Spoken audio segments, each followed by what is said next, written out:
All right, man. So I want to share a quick little video, real quick. It's basically historical, man. So when we in the Bible shows all the Israelites' captivity. It shows the Philistines all the way to the Canaanites, to the Babylonians, to the Egyptians. It shows the Assyrian and the Medes and the Persian captivity.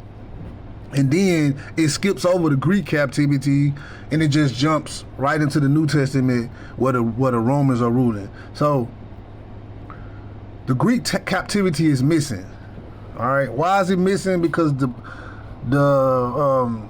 Apocrypha was taken out, and the Apocrypha has the Greek captivity in it. All right, it has to line up with Scripture. All right, so the Greek captivity, I believe, is in the Maccabees. So this is what I'm about to do. I'm about to let my computer read, and I'm gonna chime in, here and there, give my thoughts and my feedback. But yeah, this is basically history, man. The Bible is history. All right, the Apocrypha was taken out. The Bible, it was in the Geneva Bible, which was in the 1500s. It was in the Septuagint, which was way before the 1500s. This was during the Greek. This was and the Septuagint just means 70. All right. And it was in the 1611 Bible. All right. So the Apocrypha is legit. All right. It's the word of the Most High. All right. So this is why a lot of people don't understand Paul when he was talking to his beloved brethren, saying there's neither Jew nor Greek.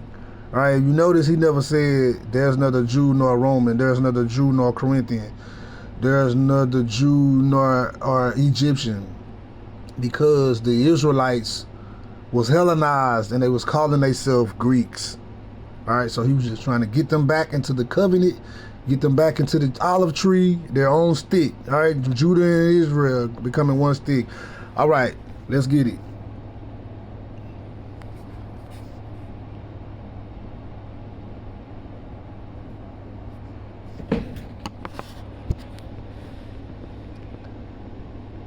I'm trying to get my computer. Here you go. And it happened, after that Alexander son of Philip, the Macedonian, who came out of the land of Chedim, had smitten Darius king of the Persians and Medes, that he reigned in his stead, the first over Greece. Okay, so Chedim is Cyprus. If you look it up, it's an island. It's an island right in the Mediterranean Sea, I believe. And made many wars, and won many strongholds, and slew the kings of the earth. And made many wars, and won many... Okay, so Philip, the Macedonian, is Alexander's father. This is history. All right, so you have to ask yourself, why is it in the Bible if the Bible ain't a history book? Right, all this stuff backs up history. All right. And went through to the ends of the earth, and took spoils of many nations, insomuch that the earth was quiet before him, whereupon he was exalted and his heart was lifted up. And he gathered a mighty strong host and ruled over countries, and nations, and kings, who became tributaries unto him. And he gathered, and after these things he fell sick, and perceived that he should die. Okay, this is also history, historical facts and proven. You can look this up. Alexander fell sick. All of a sudden, he just fell sick. At the peak of his, his kingdom, he fell sick and he passed. He died. Wherefore he called his servants, such as were honorable, and had been brought up with him from his youth, and parted his kingdom among them, while he was yet alive. So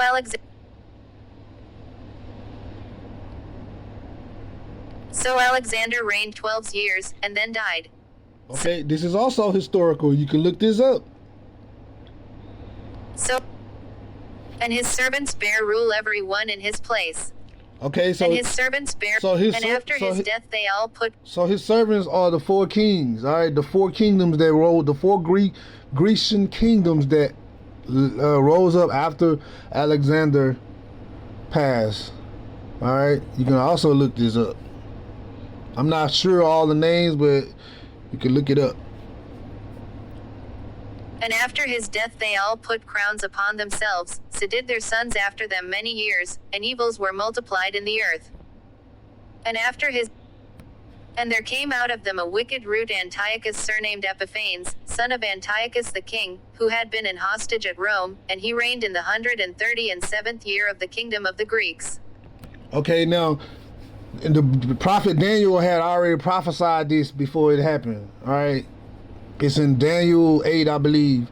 So after I show you this, then I'll go back and show you, if I got time, I'll show you where Daniel prophesied that the Medes and the Persians would fight against the Greeks.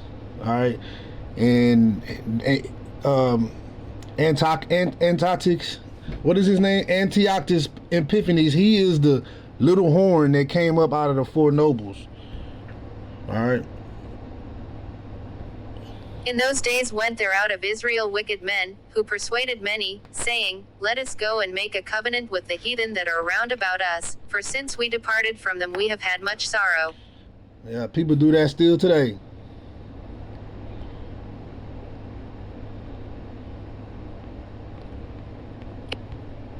Okay, hold on. All right, here we go. So this device pleased them well. Then certain of the people were so forward herein, that they went to the king, who gave them license to do after the ordinances of the heathen. So basically, the heathen king gave the Israelites the okay to basically break the laws of the Most High and do what they want to do.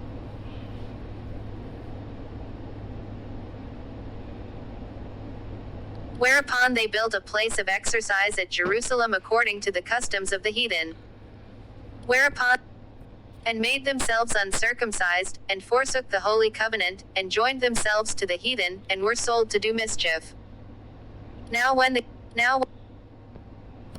kingdom was established before Antiochus, he thought to reign over Egypt, that he might have the dominion of two realms. See, in verse 15, you see where the Israelites stopped circumcised. They stopped following the laws and the statutes and the commandments. All right, that's a law. It's, that every Israelite must be circumcised. They stopped following those practices. And then if you go to the New Testament, I'm gonna do part 2. Okay, so I'm gonna do a part 2. This part 1 basically is just to show you how the Israelites became Gentiles and how they stopped. They stopped following the law, statutes, and commandments of the Most High, making themselves heathens, and following the customs of the heathens, making themselves like unto them. The Hellenistic period. All right.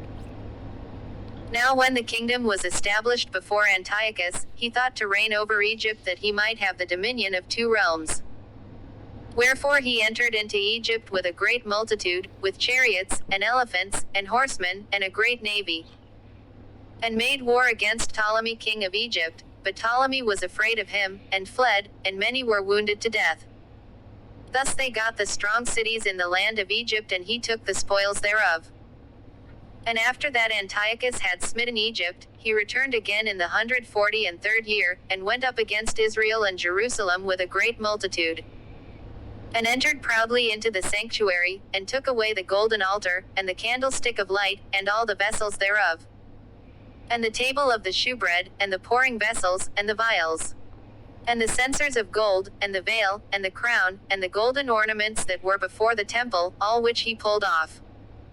He took also the silver and the gold, and the precious vessels, also he took the hidden treasures which he found.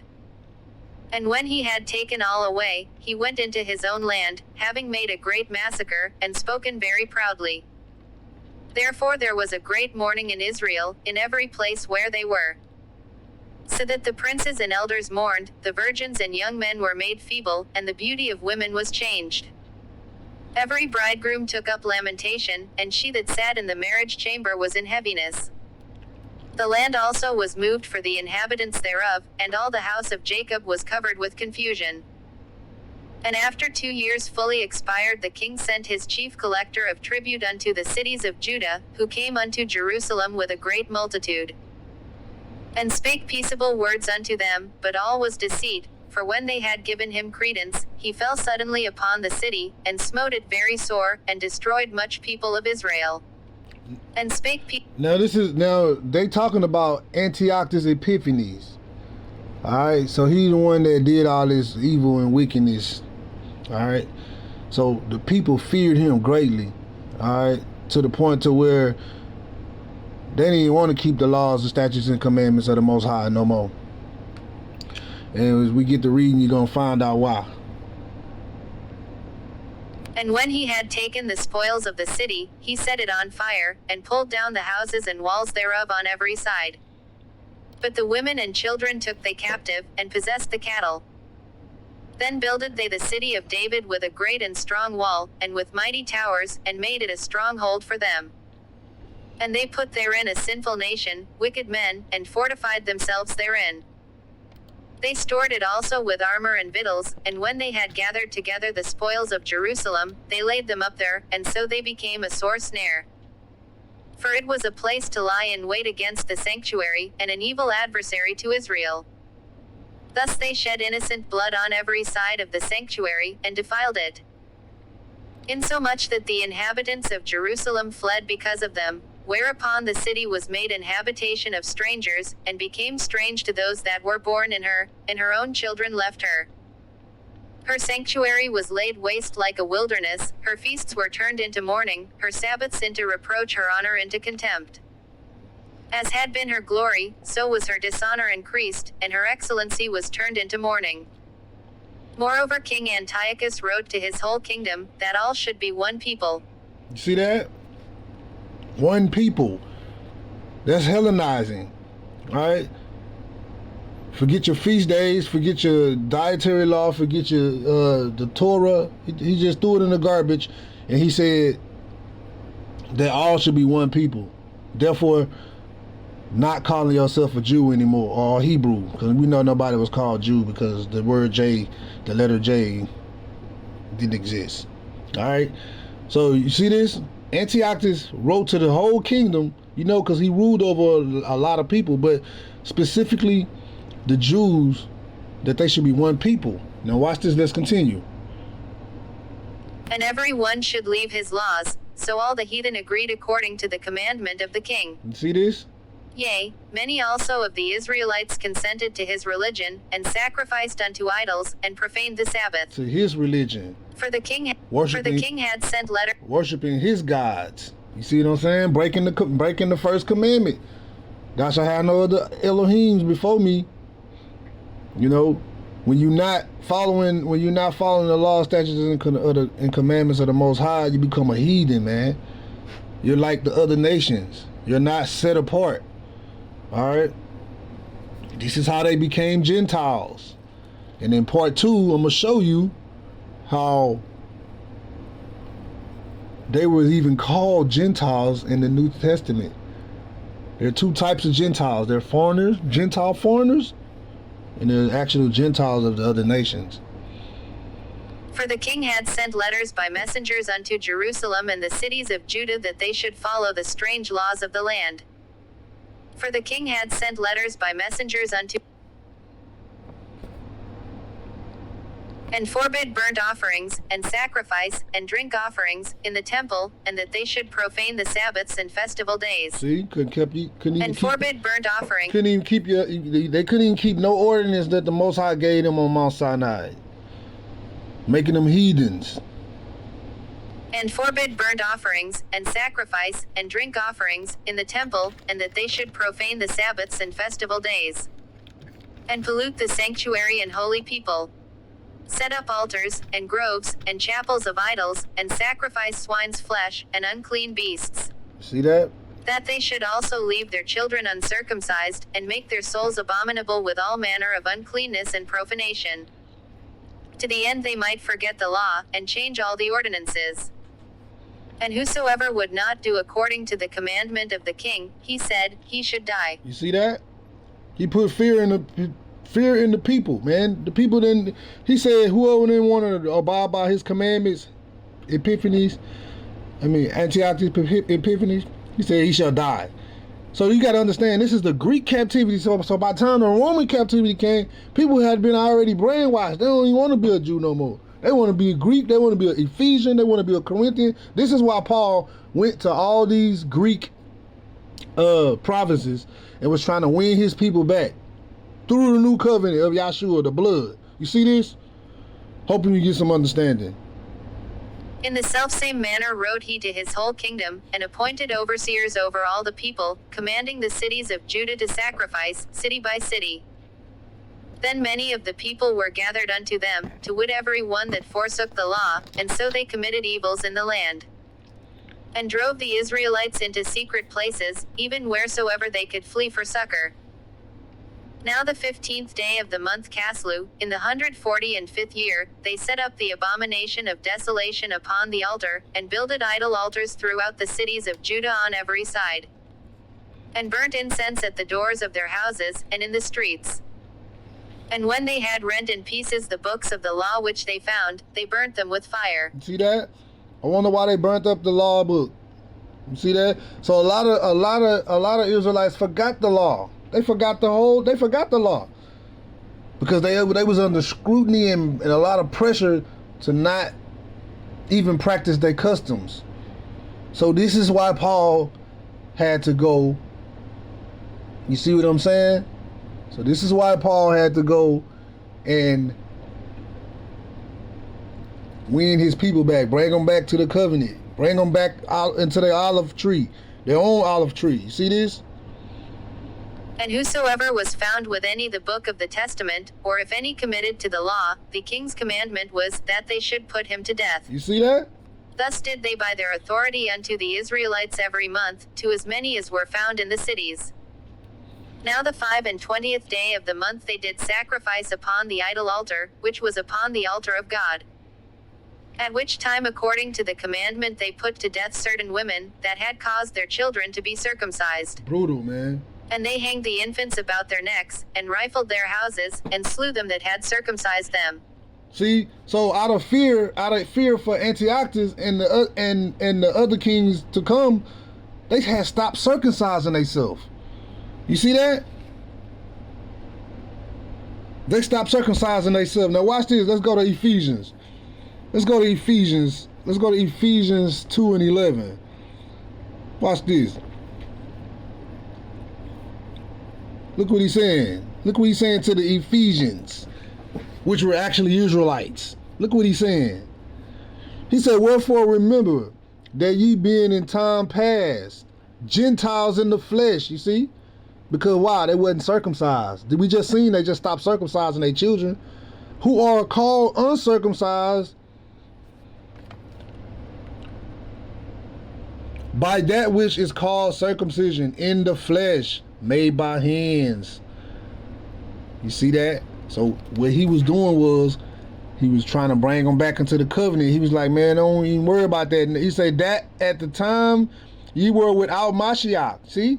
Being aliens from the commonwealth of Israel and strangers from the covenant of promise, having no hope without Elohim in the world. Come on, man. See?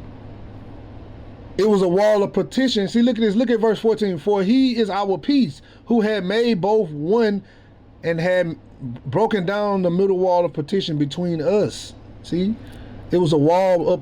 It was a wall up between the two nations. Israel, the southern kingdom and the northern kingdom, had became two nations. All right. How do I know this? Let me see. Let me show you.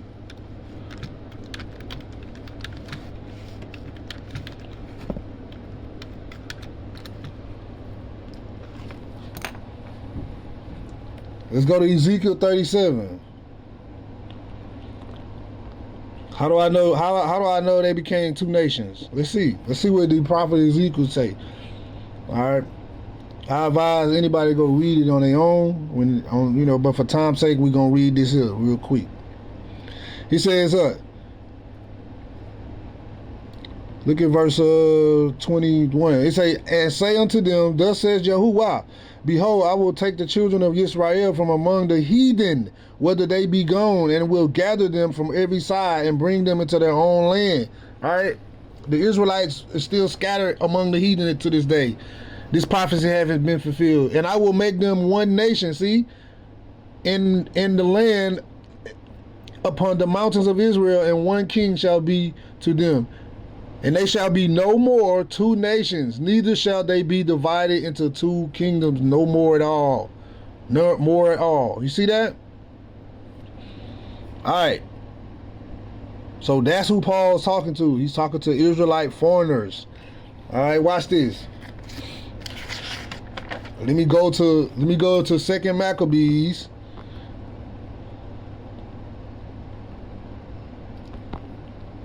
Second Maccabees chapter 6. No, it's verse 1. Now watch this. Read. Why? I'm gonna let my computer read. Now listen to this. They became heathens because they started worshiping the idols. Not long after this, the king sent an old man of Athens to compel the Jews to depart from the laws of their fathers, and not to live after the laws of God. And to pollute also the temple in Jerusalem, and to call it the temple of Jupiter Olympius, and that in Gerizim, of Jupiter the defender of strangers, as they did desire that dwelt in the place. The coming in of this mischief was sore and grievous to the people.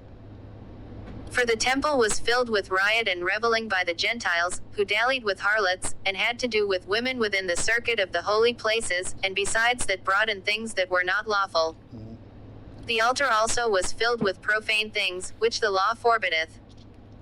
Neither was it lawful for a man to keep Sabbath days or ancient fasts, or to profess himself at all to be a Jew. You see that? Neither.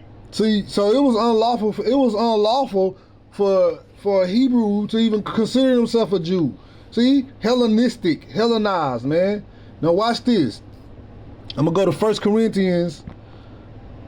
Let's go to 1 Corinthians 12 and 2. Look, he talking to his brothers in Corinth. He said, now concerning spiritual gifts, brethren, I would not have you ignorant. Ye know that ye were Gentiles. You see that? When you worship idols, you are a Gentile. You're a heathen. Carried away unto dumb idols, even as ye were led. You see this? It's right here in your face. I got one last one, and then I'm going to close, man. All right? Now, let's go to the book of Yohanan. And he, the Most High, well, Yahshua, let's go and see what he said, man. Well, let's go see what Let's go see what the disciples were asking him. Let's go see what the disciples was asking Yahshua. Because Yahshua clearly say, I came from the lost sheep. He didn't come for the whole world. He came for the lost sheep of the house of Israel. And after he died, then salvation was available for the Gentiles. Peter, Acts 10, stuff like that. Now watch this, verse 35. We know his name ain't Jesus, but for the sake, we're gonna use his real name. We're gonna say verse 33. Then said Yahshua unto them, what did he say? Yet a little while, he talking to his disciples, I am with you, and then I go unto him that sent me. Ye shall seek me and shall not find me. This is right before he about to get ready to die. And he was going back to the Father. He said, where I am, hither, ye cannot come. And then look what his disciples asked. This is the home run scripture right here to prove that Israelite foreigners were considered Gentiles also, along with other Gentiles. Then said the Yahudim, the Jews, among themselves, they talk among themselves, where will he go that we shall not find him? Will he go unto the dispersed among the Gentiles and teach the who? Gentiles? You see that? They understood that Yahshua said he came not for the lost sheep of the house of Israel. All right, watch this. I said I was done, but I gotta prove my point some more for the naysayers and the people that's not getting on. Let's watch this. Matthew 10 and 5.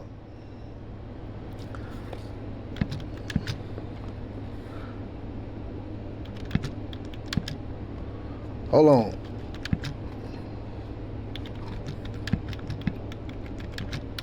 All right. Matthew 10:5. Look what he say. Then Yahshua sent forth. He talking to his disciples now, commanding them, saying, Go not into the way of the Gentiles. Why did he tell him to not go in the way of the Gentiles if he came for the whole world? Commanding them, saying, Go not in the way of the Gentiles, and into any city of the Samaritans enter ye not. All right, don't you know that the Samaritans is the northern kingdom? All right, how do I know that? How do I know that? Let's go to Isaiah. Let's go to Isaiah 7. Let's go to Isaiah 7. Isaiah 7. We'll pick it up at 9. What did he say? And the head of Ephraim, we know Ephraim is the northern kingdom, is Samaria. And the head of Samaria is Remaliah's son. Remaliah's son. If you will not believe, surely you have not be established. You see that? So clearly the Hebrews did not have dealings. The Jews did not have dealing with Gentiles. All right, they were split. They was two nations. The northern kingdom was split. No, they were the northern kingdom. The southern kingdom was not dealing with the northern kingdom, man. All right. So that's how. That's been my time, man. That's how the Israelites become Gentile foreigners. I'll probably do a part 2 if I'm led by the Ruach HaKodesh to do it. But that's been my time, man. I say I'm out, man. Peace and blessings, and may Yahuwah be with you. All right, so here's the prophecy of Daniel, prophesying that prophesying the end of the Mede and Persian Empire and the beginning of the Grecian Empire.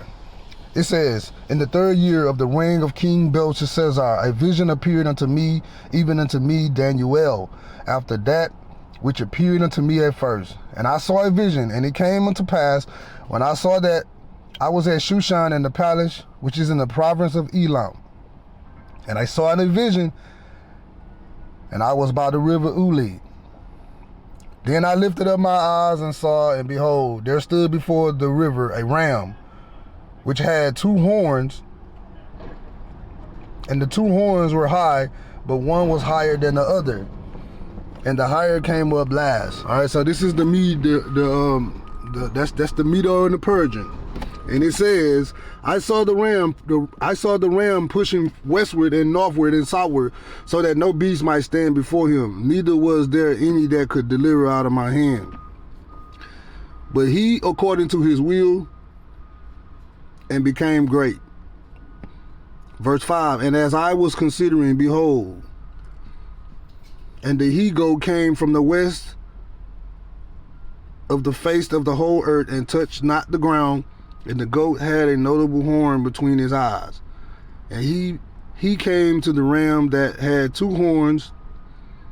So now the goat is Alexander, the Greek.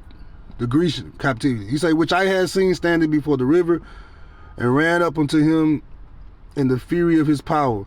And I saw him come close to the ram, and he was moved with choler against him, and smote the ram and brake his 2 horns. That's the Mede and Purge. And there was no power in the ram to stand before him, but he cast him down to the ground and stamped upon him. And there was none that could deliver the ram out of his hand. Therefore the he-goat waxed very great, and when he was strong, the great horn was broken. And for it came up 4 notable ones. See, the 4 notable ones, those are the 4 kingdoms that came up out of after Alexander's death, towards the 4 winds of the heaven. See, and out of one of them came forth a little horn. This is Antiochus Epiphanes, which waxed exceeding great towards the south, and towards the east, and towards the pleasant land, and it waxed great even to the host of heaven, and it came down, and it cast down some of the host and some of the stars to the ground, and stamped upon them. Yeah, he magnified himself even to the prince of the host and by them daily sacrifice was taken away. See, this happened during the Greek captivity. This is the abomination of desolation. And the place of the sanctuary was cast down, and the host was given unto him daily sacrifice by reason of transgression, and they cast down the truth to the ground, and they practiced and prospered. Then I heard one saying, speaking, and another said unto that certain saint which spoke, how long shall it be concerning the daily sacrifice and the transgression of the desolation, to give both the sanctuary and the host to be trodden underfoot?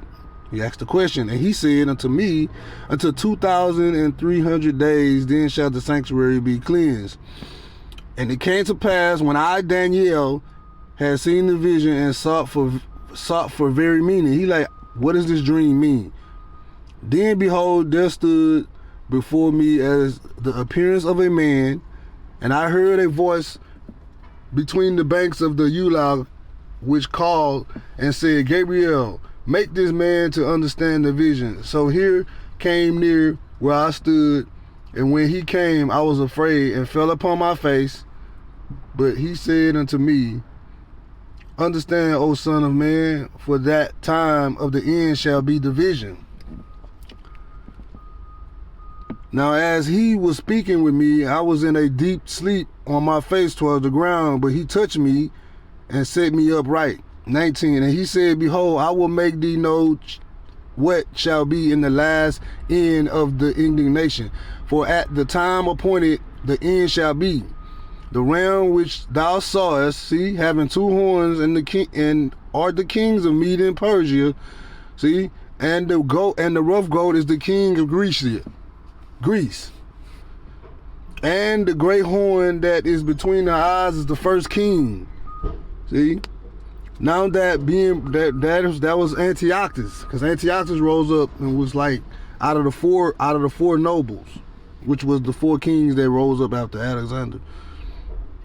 He says, now that being broken, wherein four stood up, for it 4 kingdoms shall stand up out of the nation, but not in his power. See, he came up after the 4 kingdoms.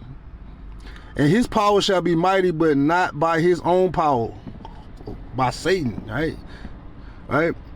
And he shall destroy wonderfully, and shall prosper in practice, and shall destroy the mighty and the holy people. Didn't we just read that in the Maccabees on how Antiochus destroyed all the people of Israel and Hellanized them and was killing them and told them that they should become one people?